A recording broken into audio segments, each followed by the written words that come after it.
Sa promo event ng pelikulang And the Breadwinner Is ay dinumog ng fans sina JM at Fiang sa Antipolo. Hindi magkamayaw sa kilig ang mga fans nang kumanta na ang dalawa, lalo na nung hinalikan ni JM ang kamay ni Fiang.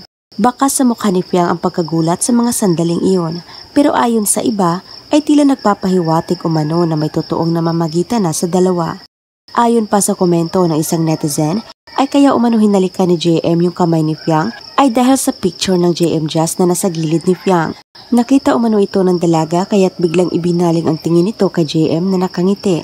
Umiling raw si JM sa kanya at kinuha ang kamay ni Fiang at hinalikan. Aniya ay tila ito raw ang paraan ni Ibarra upang ipadama kay Fiang ang assurance nila sa isa't isa.